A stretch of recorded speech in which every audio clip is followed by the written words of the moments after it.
Indian national Congress Kodombelur മണ്ഡലം വയമ്പ് Anakkallu ward കമ്മിറ്റികളുടെ നേതൃത്വത്തിൽ മഹാത്മാഗാന്ധി കുടുംബസംഗമം സംഘടിപ്പിച്ചു. DCC president P K Faisal ഉദ്ഘാടനം ചെയ്തു.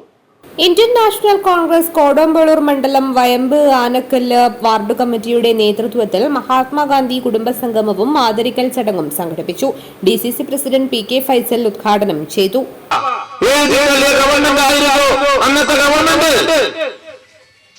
ഇന്നിപ്പോൾ രാജ്യം ഭരിക്കുന്ന നരേന്ദ്രമോദിക്ക് കർഷകന്റെ പ്രയാസം അറിയില്ല, കർഷകന്റെ പ്രശ്നങ്ങൾ അറിയില്ല. ഇന്നും കാർഷിക ഉൽപ്പന്നങ്ങൾക്ക് ന്യായമായ വില ലഭിക്കാത്ത രാജ്യം. ഒന്നാം ward Congress committee president Jijo Mon KC അധ്യക്ഷത വഹിച്ചു. 19-ാം ward Congress committee president Babu Padiyil സ്വാഗതം പറഞ്ഞു. BP Pradeep Kumar, PV Suresh, PV Madhusoodanan Baloor, V Balakrishnan, A Kunhiraman, A Vasudevan Nair, V Narayanan, Ancy Joseph, Rajesh Panamkode, T Prameela, Saji Thampan Padiyil, Venugopalan, Karunakaran, KT Ramakrishnan, P Pankajakshi തുടങ്ങി നിരവധി പേർ സംസാരിച്ചു. News bureau, Rajapuram.